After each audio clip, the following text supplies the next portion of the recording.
Hello friends, সবাইকে welcome জানাই নতুন একটি ভিডিওতে।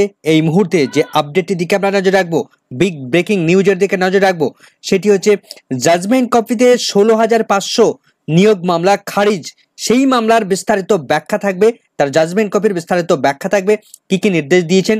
গত 20 সেপ্টেম্বর 2024 তারিখে সুপ্রিম কোর্ট 16,500 প্রাথমিক নিয়োগ মামলায় তাৎপর্যপূর্ণ নজিরবিহীন নির্দেশ দিয়েছেন। 2014 সালের টেট থেকে 2020 সালে যে 16,500 নিয়োগ করেছে প্রাথমিক শিক্ষা পর্ষদ, সেখানে রিজার্ভেশন পলিসি মেনটেন করা হয়নি। এই অভিযোগ নিয়ে পিটিশনাররা তারা নিজেদের চাকরির দাবিতে মামলা করে অচিন্ত ধরা নামক বেশ কতগুলো পিটিশনাররা। সেই মামলায় সুপ্রিম কোর্টের মাননীয় চিফ জাস্টিস মহাশয় DY চন্দ্রচূড় স্যার তিনি তাৎপর্যপূর্ণ এবং গুরুত্বপূর্ণ নির্দেশ দিয়েছেন। তো কি কি নির্দেশ দিয়েছেন, কেন এই মামলাটিকে খারিজ করে দিলেন, কেন চাকরি হলো না পিটিশনারদের, জাজমেন্ট কপিতে কি কি উল্লেখ করলেন, বিস্তারিত ব্যাখ্যা থাকবে এই ভিডিওর মধ্যে। কোনো রকম স্কিপ না করে শেষ পর্যন্ত দেখার অনুরোধ রইল। তো চলুন বিস্তারিত আমরা জেনে নিই, জাজমেন্ট কপির বিস্তারিত ব্যাখ্যা আমরা করব। তো গত 20 সেপ্টেম্বর 2024 তারিখে কোর্ট নাম্বার 1-এ অনারেবল চিফ জাস্টিসের কোর্টে মাননীয় চিফ জাস্টিস মহাশয় DY চন্দ্রচূড় স্যার, অন্যদিকে মাননীয় JB পার্ডিওয়ালা স্যার, অন্যদিকে মাননীয় মনোজ মিশ্রা স্যারের যে বেঞ্চ, সেই বেঞ্চে এই প্রাথমিকের 2016 সালের রিক্রুটমেন্ট সংক্রান্ত যে মামলা খারিজ করে দিয়েছে সুপ্রিম কোর্ট, সেই মামলাটি লিস্টেড ছিল 3 নাম্বার সিরিয়ালে, যার পিটিশনার রয়েছেন অচিন্ত ধারা versus state of West Bengal, যার SLP নাম্বার আমরা দেখতে পাচ্ছি 21156 2024-এর, ডায়েরি নাম্বার 34277 2024-এর। যে মামলাটি বর্তমানে দেখুন ডিসমিস করে দেওয়া হয়েছে, খারিজ করে দেওয়া হয়েছে। তো এই মামলার বর্তমান স্ট্যাটাস যদি আমরা দেখি, তাহলে দেখতে পাবো মামলাটির ডায়েরি নাম্বার এখানে উল্লেখ করা রয়েছে 34277 2024-এর Achinta Dhara petitioner versus state of West Bengal, diary number এখানে উল্লেখ করা রয়েছে। মামলাটির বর্তমান স্ট্যাটাস রয়েছে ডিসপোজ, সরাসরি এই মামলাটিকে খারিজ করে দিয়েছেন। SLP নাম্বার এখানে উল্লেখ করা রয়েছে।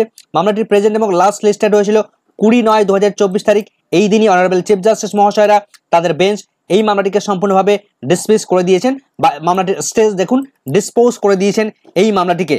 এবার আমরা চলে যাব সরাসরি জাজমেন্ট কপিতে, কি কি জাজমেন্ট দিয়েছেন, কি কি নির্দেশ দিয়েছেন অনারেবল চিফ জাস্টিস মহাশয়, সরাসরি জাজমেন্ট কপিতে যাব।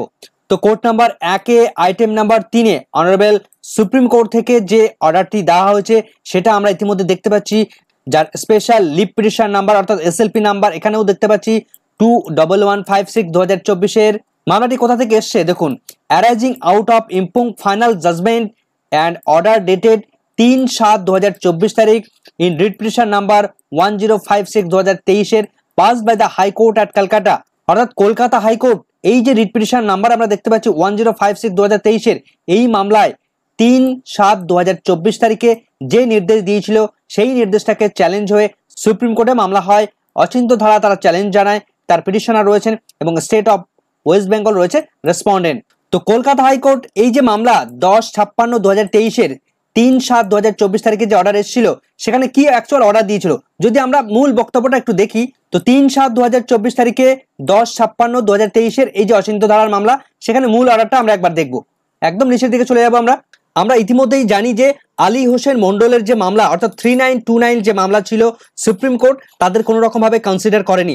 অর্থাৎ নতুনভাবে এই 16,500 রিক্রুটমেন্টে যে আনঅবজার্ভ যে ভ্যাকেন্সি ছিল 3929 জন ক্যান্ডিডেট, সেই ক্যান্ডিডেটদেরকে নতুনভাবে রিক্রুটমেন্টের জন্য নির্দেশ আসবে কি আসবে না, তার জন্য এই মামলাটি ছিল এই আলী হোসেনের করা মামলা। কিন্তু সেই মামলায় এই মামলার পিটিশনাররা কোনো রকমভাবে তাদের কনসিডার করা হয়নি, অর্থাৎ নিয়োগ প্রসেসে তাদের কোনো রকমভাবে সুযোগ দেয়নি সুপ্রিম কোর্ট। তো যে পয়েন্টে যে বিষয়গুলোর উপর বেস করে সুপ্রিম কোর্ট অর্ডার দিয়েছিলেন, সেই পয়েন্টগুলো এখানে মেনশন করা রয়েছে। তো এই ব্যাকগ্রাউন্ডকে কাজে লাগিয়ে বা এই নির্দেশগুলোকে কাজে লাগিয়েই এই 16,500 রিক্রুটমেন্টের এই অচিন্ত ধারার মামলাটি, অর্থাৎ রিজার্ভেশন এবং নিয়োগ সংক্রান্ত যে নতুন মামলা আমরা দেখছিলাম, সেই মামলাটি তার জাজমেন্টকে কার্যকরী করা হয়েছে এই সমস্ত পয়েন্টগুলোর উপর বেস করে। তো যেটা এখানে যে অর্ডার ছিল যে মেরিট লিস্ট, সেই মেরিট লিস্ট 15/2/2021 সালে যখন পাবলিশড হয়, তারপর তার 1 বছর পরে 15/2/2022 সালে গিয়ে সেই প্যানেলটা সম্পূর্ণভাবে এক্সপায়ার করে যায় 2016 সালের রিক্রুটমেন্ট রুলস অনুসারে। অর্থাৎ 16,500 যে প্যানেল, সেই প্যানেল 1 বছরের মাথায় গিয়ে এক্সপায়ার করে যায়, অর্থাৎ এই মুহূর্তে সেই প্যানেলের আর কোনো অস্তিত্ব নেই। No extension by any competent authority, কোনো অথরিটি তারা কোনো এই প্যানেলটাকে এক্সটেনশন করেনি, অর্থাৎ তার মেয়াদ বৃদ্ধি করেনি। তার ফলে নো রিলিফ গ্রান্ট করা হয়েছে সুপ্রিম কোর্ট থেকে, কোনো রকমভাবে পিটিশনারদের কোনো গ্রান্ট তারা করেননি। এবং সবথেকে গুরুত্বপূর্ণ যে অর্ডারটা দিচ্ছেন দেখুন, no further appointment is permissible for the recruitment process initiated on 23/12/2020 when a fresh recruitment process has commenced। 2020 সালে যে 16,500 রিক্রুটমেন্ট প্রসেস শুরু করেছিল প্রাথমিক শিক্ষা পর্ষদ, সেখান থেকে কোনো রকম ভাবে নো ফার্দার অ্যাপয়েন্টমেন্ট, কোনো রকম ভাবে আর নতুন করে অ্যাপয়েন্টমেন্ট পারমিসেবল নয়, তারা অনুমোদনযোগ্য একদমই নয়। তার কারণ নতুনভাবে ফ্রেশ রিক্রুটমেন্ট প্রসেস প্রাথমিক শিক্ষা পর্ষদ শুরু করেছে, অর্থাৎ 2022-এর রিক্রুটমেন্ট 11,700 যে প্যানেল বা 11,700 যে নতুন রিক্রুটমেন্ট প্রসেস শুরু করেছিল, সেই রিক্রুটমেন্ট প্রসেস ফ্রেশ ভাবে তারা যেহেতু শুরু করেছে, তাই আগের রিক্রুটমেন্ট প্রসেসে অর্থাৎ 3929 কে আর কোনো রকম ভাবে তারা গ্রান্ট করেননি। তার ফলে এই আলী হোসেন মন্ডলের এই মামলার উপর বেস করেই কিন্তু এই রিট পিটিশন অর্থাৎ অচিন্ত ধারা রিট পিটিশন 10/56/2023 সম্পূর্ণভাবে ডিসমিস করে দিয়েছিলেন অনারেবল জাস্টিস অনিরুদ্ধ রায়। তো তিনি গুরুত্বপূর্ণ নির্দেশ দিয়েছেন, সেই নির্দেশকে চ্যালেঞ্জ হয় সুপ্রিম কোর্টে। সেই নির্দেশের পর সুপ্রিম কোর্টের চিফ জাস্টিস মহাশয় DY চন্দ্রচূড় স্যার তিনিও কিন্তু ডিসমিস করে দিয়েছেন এই মামলাটিকে। এবার আমরা জাজমেন্ট কপিতে চলে এসেছি। তো জাজমেন্ট দিয়েছেন 20/9/2024 তারিখ, আমরা সেটা দেখতে পাচ্ছি। Honourable justice DY Chandrachud sir, JB Pardiwala sir, Manoj Mishra sir তারা জাজমেন্ট দিচ্ছেন। তো পিটিশনারদের পক্ষ থেকে কারা কথা বলছিলেন? মেনকা গুরুস্বামী, নিহারাঠি রয়েছেন, আরো অনেকে অ্যাডভোকেট রয়েছেন এখানে। রেসপন্ডেন্টদের পক্ষ থেকে কুণাল চ্যাটার্জি ছিলেন, আরো অনেকে এখানে রয়েছেন। তো আপন hearing the council the court made the following order. সমস্ত পক্ষের হিয়ারিং করানোর পর কোর্ট যে সিদ্ধান্তে এসছে বা যে অর্ডারটা দিচ্ছে, 1 নম্বর পয়েন্টে যেটা বলা হচ্ছে, we are not inclined to entertain the special leave petition under article 136 of the constitution of India.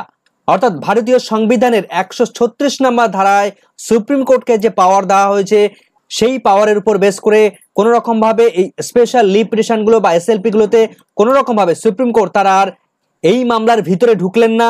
সংবিধানের এই পাওয়ারের উপর বেস করে তারা কিন্তু এই মামলাটির বিস্তারিত কোনো রকম ভাবে মেরিটের মধ্যে ঢুকলেন না এই মামলার। এখন প্রশ্ন হচ্ছে যে ভারতীয় সংবিধানের এই 136 নম্বর ধারায় কি বলা আছে, চলুন আমরা একবার দেখে নিই। তো article 136 number of the constitution of India, ভারতীয় সংবিধানের যে 136 নম্বর ধারা রয়েছে, 1950 সালের যে সংবিধান, সেখান থেকে যে বিষয়টা এখান থেকে সুপ্রিম কোর্টকে পাওয়ার দেয়, deal with the supreme court, supreme কোর্টকে যে পাওয়ার দেয়, power to the grant special leave to appeal from any judgment, decree, determination, sentences or order passed by the any court or tribunal in India। অর্থাৎ এই আর্টিকেলের ধারা অনুসারে ভারতীয় supreme court হচ্ছে সর্বশ্রেষ্ঠ পাওয়ারের অধিকারী। সেই সুপ্রিম কোর্ট যে জাজমেন্ট প্রদান করে, যে সমস্ত ডিটারমিনেশন করে, যে সমস্ত বাক্য বা যে সমস্ত জাজমেন্ট বা যে সমস্ত অর্ডার তারা প্রদান করে, সেটা একটা রুলস বলা যেতে পারে, সেটা একটা নিয়মে তৈরি হয়ে যায় এমন একটা ব্যাপার। অর্থাৎ সুপ্রিম কোর্ট হচ্ছে সর্বশ্রেষ্ঠ ক্ষমতার একটা অধিকারী রয়েছে তাদের। The supreme court can grant this live in it's description regardless of anything in chapter. This power of invoked in exceptional circumstances such as when a question of law of general public importance arise। কোনো পরিস্থিতিতে যদি generally কোনো পাবলিকের কোনো অধিকার হস্তক্ষেপ করছে, কোনো অধিকারে প্রশ্নচিহ্ন আসছে, অর্থাৎ সাধারণ মানুষের কোনো ক্ষেত্রে অধিকারের ওপর হস্তক্ষেপ করছে কোনো ক্ষেত্রে, সেক্ষেত্রে সুপ্রিম কোর্ট সেই সমস্ত তাদের পাওয়ার তারা দেখাতে পারে। তখন সামগ্রিকভাবে জনগণের উন্নতির জন্য এমন কিছু নিয়ম বা এমন কিছু রুলসকে তারা সম্পূর্ণভাবে অবৈধ বা ইনভোক করতে পারে, অর্থাৎ সেটাকে তুলে নিতে পারে, কোনো রুলস কোনো নিয়মকে তুলে নিতে পারে। যেমন আমরা দেখেছিলাম NCT তারা যে রুলস তৈরি করেছিল, বিএডদেরকে প্রাথমিকে ইনক্লুডেড করেছিল, সেই রুলসকে তারা ইনভ্যালিড করে দিয়েছে, সেট অ্যাসাইড করে দিয়েছে। তো এটা হচ্ছে সুপ্রিম কোর্টের পাওয়ার। তাই ভারতীয় সংবিধান 136 নম্বর ধারায় সুপ্রিম কোর্টকে বেশ কতগুলো পাওয়ার দেওয়া হয়েছে। সেই পাওয়ারের উপর বেস করে সুপ্রিম কোর্ট তারা কিন্তু এই মামলার কোনো মেরিটে ঢুকলেন না। The special leave petition is accordingly dismiss. তো 3929 এর ওই মামলার উপর যে সমস্ত ব্যাকগ্রাউন্ডগুলো দেখানো হয়েছে, তার উপর বেস করেই সুপ্রিম কোর্ট মাননীয় চিফ জাস্টিস মহাশয় DY চন্দ্রচূড় স্যার তারা কিন্তু এই মামলাটিকে সম্পূর্ণভাবে ডিসমিস করে দিলেন, খারিজ করে দিলেন। কেননা ভারতীয় নাগরিকদের সামগ্রিক স্বার্থে এই 136 নম্বর ধারার উপর বেস করে তাদের যে পাওয়ার দেওয়া হয়েছে, সেই পাওয়ারকে তারা কার্যকরী করতে এই মামলাটিকে তারা ডিসমিস করে দিয়েছেন। এবং 3 নম্বরে বলা হচ্ছে পেন্ডিং অ্যাপ্লিকেশন, এই সংক্রান্ত যদি কোনো মামলা পেন্ডিং থাকে, if any stand dispose of, সেই সমস্ত মামলাগুলো তারা ডিসমিস করে দিচ্ছেন, খারিজ করে দিচ্ছেন। অর্থাৎ এটা কিন্তু পরিষ্কার হয়ে গেল যে 16,500 রিক্রুটমেন্ট নিয়ে কোনো রকম ভাবে সুপ্রিম কোর্ট পর্যন্ত গেলে কোনো মামলা কিন্তু আর গ্রান্ট করা হবে না। যেহেতু এই 16,500 রিক্রুটমেন্ট প্রসেসের প্যানেল সম্পূর্ণভাবে এক্সপায়ার করে গেছে, তার পরবর্তীতে নতুন রিক্রুটমেন্ট প্রসেস আবার চালু হয়েছে, সেটাও কমপ্লিট হয়ে গেছে। সুতরাং এই 16,500 রিক্রুটমেন্ট প্রসেসে আর কোনো রকম ভাবে পিটিশনারদের কোনো সুযোগ সুবিধা গ্রহণ করা হলো না। তো এই মামলায় রিজার্ভেশন পলিসি মেনটেন হয়েছে কিনা তার মেরিটের মধ্যেই ঢুকলেন না সুপ্রিম কোর্টের চিফ জাস্টিস মহাশয়। তার পাশাপাশি এই 16,500 রিক্রুটমেন্টের মধ্যে কোনো ইললিগ্যালিটিস হয়েছে কিনা সেটারও মেরিটে ঢুকলেন না মাননীয় চিফ জাস্টিস মহাশয়রা। কেননা তাদের মূল অস্ত্র হচ্ছে 3929 মামলা। এই 3929 মামলার উপরে কিন্তু অনেক কিছু নির্ভর করে গেল বা অনেক কিছু বেস তৈরি হয়ে গেল। ভবিষ্যতে এই প্যানেল থেকে কোনো রকম ভাবে আর কেউ প্রশ্ন চিহ্ন তুলতে পারবে না, এটুকু কিন্তু আজকের দিনে এসে দাঁড়িয়ে নিশ্চিত হয়ে গেল। সমস্ত তথ্য দিয়ে ভিডিওটি তুলে ধরার চেষ্টা করলাম। ভিডিওটি ভালো লাগলে অবশ্যই একটু লাইক এবং কমেন্ট করে যাবেন। চ্যানেলটিতে নতুন হলে অবশ্যই একটু সাবস্ক্রাইব করে রাখার অনুরোধ রইল। ভিডিওটি এখানেই শেষ করলাম। সম্পূর্ণ দেখার জন্য সকলকে ধন্যবাদ।